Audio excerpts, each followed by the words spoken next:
Assalamualaikum warahmatullahi wabarakatuh. Perkenalkan, kami dari kelompok budaya akan mempresentasikan laporan akhir tugas besar kami yang berjudul perancangan bisnis requirement dokumen sistem informasi terpadu Puskesmas XYZ. Dengan anggota kelompok, saya sendiri Dewanti Maharani, Imran, Saya dan teman-teman saya. Saya Mutia Fadia. Saya Anjali Triandani. Masuk ke pendahuluan. Puskesmas XYZ ini merupakan fasilitas pelayanan kesehatan tingkat pertama yang memiliki peran strategis dalam mendukung upaya peningkatan derajat kesehatan masyarakat. Dalam pelaksanaan operasional sehari-hari, Puskesmas XYZ melayani berbagai aktivitas utama yang melibatkan banyak unit kerja dan tenaga kesehatan. Setiap aktivitas tersebut menghasilkan data penting yang harus dikelola secara akurat dan terintegrasi. Namun, berdasarkan hasil analisis awal, sebagian besar proses administrasi dan pengelolaan data di Puskesmas masih dilakukan secara manual dengan menggunakan formulir kertas dan pencatatan terpisah antar unit. Oleh karena itu, Puskesmas XYZ membutuhkan suatu sistem informasi terpadu Puskesmas yang mampu mendigitalisasi dan mengintegrasikan seluruh proses bisnis utama.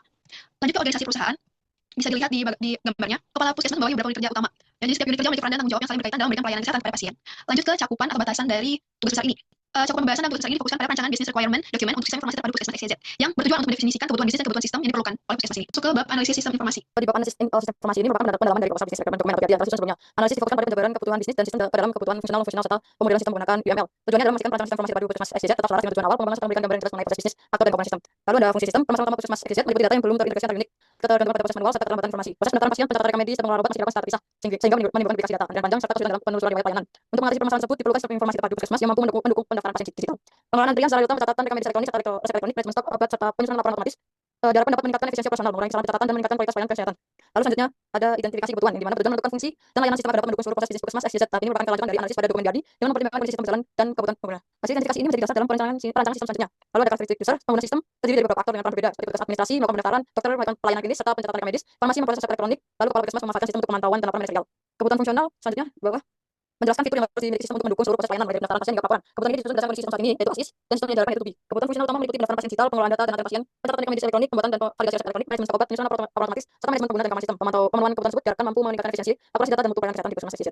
Selanjutnya, penjelasan use case diagram. Use case diagram sendiri di sini digunakan untuk memodelkan kebutuhan fungsional sistem dan menggambarkan hubungan antara aktor dan fungsi yang tersedia di dalam sistem. Dalam kasus kami, use case diagram bisa menjadi tiga untuk memisahkan konteks pelayanan, manajemen dan administrasi sistem agar setiap diagram terfokus, mudah dibaca dan merepresentasikan modul secara jelas. Yang pertama ada use case diagram pelayanan Puskesmas yang meliputi aktor petugas administrasi, perawat, dokter, dan petugas farmasi. Bisa diperlihatkan gambar diagramnya. Ini merupakan diagram pelayanan Puskesmas sih. Lalu lanjut ke use case diagram kedua, yaitu use case diagram manajemen. Di sini use case diagram manajemen laporan menggambarkan interaksi kepala Puskesmas dengan sistem dalam memantau kinerja pelayanan dan kondisi operasional Puskesmas. Yang ketiga ada use case diagram administrasi sistem. Nah, sini ada use case diagram administrasi sistem menggambarkan fungsi pengelolaan sistem yang dilakukan oleh admin sistem, yaitu admin IT-nya ini ya. Nah, setelah use case diagram disusun untuk memberikan gambaran umum mengenai interaksi antara aktor dan sistem, setiap use case utama dijabarkan lebih lanjut dalam bentuk use case description.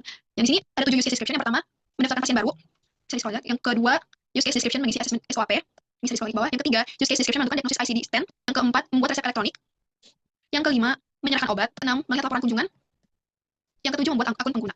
Berdasarkan use case description dari susun dapat disimpulkan bahwa sistem informasi Puskesmas XYZ dirancang untuk mendukung proses pelayanan manajemen dan administrasi sistem secara terintegrasi.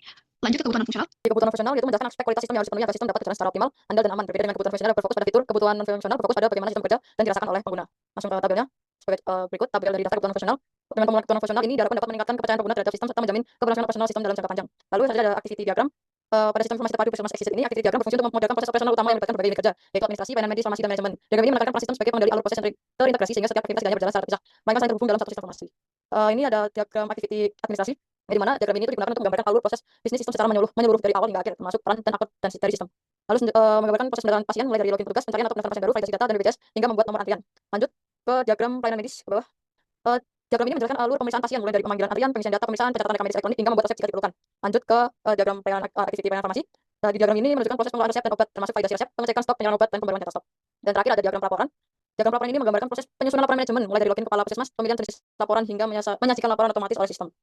Lanjut adalah biasanya digunakan untuk menggambarkan alur interaksi dan komunikasi antara aktor sistem serta komponen internal sistem berdasarkan urutan waktu. Diagram ini memperlihatkan bagaimana pesan atau permintaan dikirim untuk diproses dari satu titik ke titik lain. Di sini ada sequence administrasi yang menjelaskan interaksi petugas administrasi dengan sistem dan database dalam pencarian atau pendaftaran pasien serta pembuatan nomor antrian. Next. Berikutnya ada sequence diagram medis menggambarkan komunikasi tenaga medis dengan sistem dalam akses rekam medis, penginputan hasil pemeriksaan dan penyimpanan data medis di database. Lalu next ada sequence diagram pembuatan resep. Yang diagram ini menjelaskan proses pembuatan, validasi dan pengecekan stok resep serta perubahan status resep berdasarkan ketersediaan obat. Next. Terakhir ada sequence diagram penyerahan obat yang menggambarkan proses penyerahan obat ke pasien, pembaruan status kunjungan dan pengadaan bahwa seluruh pelayanan telah selesai. Next, selanjutnya dijelaskan rekan saya. Yang selanjutnya yaitu struktur sistem. Struktur sistem ini menggambarkan susunan dan hubungan antar komponen utama dalam sistem informasi terpadu Puskesmas XYZ yang dirancang untuk mendukung operasional sistem secara terintegrasi. Jadi pada kelas diagram pada sistem informasi terpadu Puskesmas XYZ ini menggambarkan struktur, data dan hubungan antar entitas yang mendukung seluruh proses bisnis Puskesmas, mulai dari pelayanan pasien, pengelolaan farmasi hingga manajemen dan administrasi sistem. Nah, dengan pendekatan ini integritas dan konsistensi data antar modul dapat terjaga dengan baik. Untuk yang pertama ada class user. Class ini merepresentasikan seluruh pengguna internal sistem yang memiliki akses ke aplikasi Puskesmas XYZ. Class ini menyimpan informasi autentikasi dan otorisasi seperti username, password, status akun serta atribut role yang digunakan untuk membedakan kewenangan pengguna. Kelas user ini menunjukkan penugasan tenaga medis pada unit pelayanan tertentu serta berelasi dengan kelas rekam medis sebagai penanggung jawab pengisian data medis. Kemudian kelas pasien berfungsi sebagai penyimpan data identitas pasien yang menerima layanan di puskesmas XYZ. Nah, kelas pasien ini memiliki relasi one to many dengan kelas antrean dan kelas kunjungan. Relasi ini memungkinkan sistem untuk menelusuri riwayat pelayanan pasien secara berkelanjutan. Kemudian kelas poli merepresentasikan unit pelayanan medis yang tersedia di puskesmas seperti poli umum, poli gigi atau KIA. Kemudian dengan adanya kelas poli ini, sistem dapat mengelola alur pelayanan secara lebih terstruktur dan mendukung penyusunan laporan berdasarkan unit pelayanan. Kemudian ada kelas antrean digunakan untuk mengelola nomor antrean pasien pada setiap poli. Nah, kelas ini itu memiliki relasi one to one dengan kelas kunjungan. Seperti ini juga menunjukkan bahwa setiap nomor antrean yang dipanggil akan menghasilkan satu proses kunjungan pasien ke puskesmas. Kemudian kelas kunjungan. Kelas ini mencatat setiap kedatangan pasien ke puskesmas XYZ sebagai bagian dari proses pelayanan.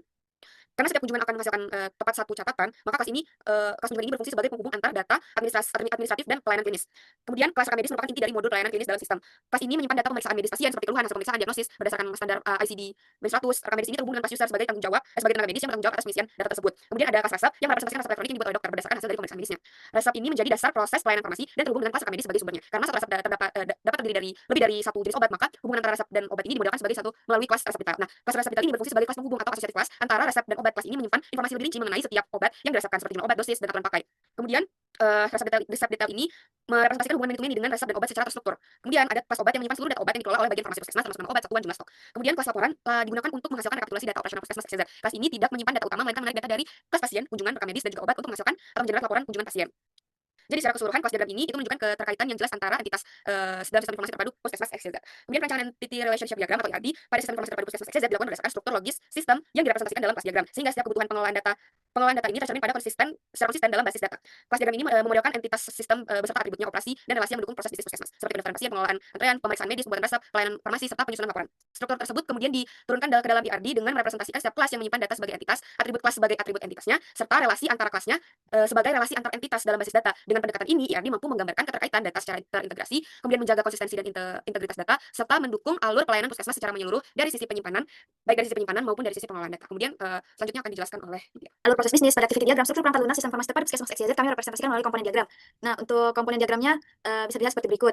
Diagram ini menggunakan arsitektur berbasis komponen yang dibagi ke dalam 4 lapisan utama yaitu front end, back end, database, security authentication. Untuk front end sendiri, di sini itu presentation layer, di mana ini lapisan yang berinteraksi langsung dengan pengguna, seperti petugas administrasi, dokter, perawat, aktor-aktor tersebut, mana melakukan kegiatan-kegiatan seperti login, pendaftaran pencarian itu ada pada front end ini. Nah, untuk front end ini tidak memiliki logika bisnis, melainkan hanya menangani tampilan dari input pengguna. Karena itu front end memiliki dependensi ke back end melalui interface HTTP yang merepresentasikan komunikasi berbasis web service REST IP. Nah, langsung masuk ke back end, di mana ini inti dari sistem yang menangani seluruh logika bisnis pelayanan kesehatan. Ini terdiri dari beberapa service utama seperti authentication, pendaftaran, dan lain-lain. Seluruh service back end bergantung pada authentication service sehingga setiap proses dipastikan hanya dapat dijalankan oleh pengguna yang sah. Back end juga bergantung pada database melalui interface ORM sehingga akses data dilakukan secara terkontrol tanpa berinteraksi langsung dengan struktur fisik database. Selain itu pendaftaran dan antrean service terintegrasi dengan sistem BPJS sebagai komponen eksternal melalui BPJS Verification API untuk verifikasi ke peserta pasien. Untuk bagian database data layer itu berfungsi sebagai penyimpanan data persiapan sistem di mana komponen data yang disimpan meliputi pasien, kunjungan, dan antrian dan lain-lain. Seluruh akses database dilakukan secara oleh back end melalui ORM interface hingga menjadi konsistensi dan integritas data sesuai dengan kelas diagram ERD yang telah dirancang. Nah, untuk selanjutnya security dan authentication ini adalah lapisan security dan authentication bertugas menjaga keamanan sistem.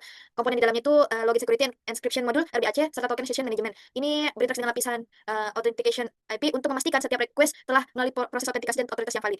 Nah, untuk sistem eksternal ini BPJS sebagai komponen eksternal di luar sistem boundary sistem ini hanya berinteraksi dengan back end, khususnya pendaftaran antrean pasien dan tidak memiliki akses langsung dengan front end maupun database. Dengan struktur ini, komponen diagram menunjukkan sistem yang modular, aman, dan terintegrasi dengan jelas antar lapisan. Selanjutnya untuk diagram deployment. Nah, masuk ke diagram deployment yang menggambarkan bagaimana komponen-komponen tersebut berangkat secara fisik pada infrastruktur. Sistem menggunakan arsitektur multi-tier berbasis web yang terdiri dari beberapa node utama. Yang pertama itu client device. Client device digunakan oleh pengguna menjalankan web browser yang menampilkan UI page. Komunikasi server dilakukan melalui protokol HTTPS dan web server tersebut berfungsi sebagai gerbang utama yang menerima request dari klien. Ini menjalankan web application dengan artifact web UI untuk meneruskan permintaan application server melalui REST IP. Nah, di application server ini merupakan pusat pemrosesan logika bisnis di mana di dalamnya berjalan authentication, IMR, farmasi, dan reporting service. Semua layanan ini saling terkoordinasi dengan menjadi inti operational system yang dimana terhubung dengan database yang menjalankan DBMS seperti MySQL atau PostgreSQL yang dimana data disimpan dalam artefak database terpisah seperti user, pasien, database, rekam medis, dan lain-lain. Komunikasi dengan application server ini melalui ORM sehingga akses data tetap konsisten dan aman. Nah, untuk eksternal sistem ini, sistem BPJS berada di luar infrastruktur internal di mana melalui REST IP untuk memverifikasi kepesertaan pasien secara real time. Dengan deployment diagram ini dapat dilihat bahwa sistem dirancang aman, terpisah antar lapisan, dan siap dioperasikan dengan lingkungan. Secara keseluruhan, kombinasi komponen diagram dan deployment diagram menunjukkan bahwa sistem informasi terpadu puskesmas XYZ memiliki arsitektur yang modular, aman, dan scalable serta selaras dengan kebutuhan operasional pelayanan kesehatan. Lanjut untuk penutup. Baik, jadi selama kami mengerjakan proses tugas besar ini, kelompok kami memperoleh pengalaman yang komprehensif dalam menganalisis, merancang, dan mendokumentasikan sistem informasi puskesmas secara terstruktur dan sistematis, dimulai dari identifikasi kebutuhan stakeholder, penentuan batasan sistem, hingga perumusan kebutuhan fungsional dan non-fungsional yang konsisten. Kemudian kelompok kami semakin memahami penerapan konsep analisis dan perancangan sistem informasi atau APSI melalui berbagai diagram UML dan ERD sebagai artefak yang saling terhubung antar kebutuhannya, proses bisnis, struktur data, dan arsitektur sistem. Selain itu, tugas ini menumbuhkan kesadaran kami akan pentingnya keselarasan antara kebutuhan dan desain sistem, peran aktor yang terintegrasi, serta aspek kualitas sistem seperti keamanan, performa, dan kepatuhan regulasi. Dari sisi kerja tim, tugas besar ini melatih kolaborasi, pembagian peran, dan dan komunikasi akademik sehingga memberikan pengalaman yang nyata dalam simulasi pengembangan sistem informasi dan meningkatkan kesiapan kelompok menghadapi studi kasus serupa di masa yang akan mendatang. Baik, mungkin itu saja presentasi dari kelompok kami, kurang lebihnya kami mohon maaf. Wassalamualaikum warahmatullahi wabarakatuh.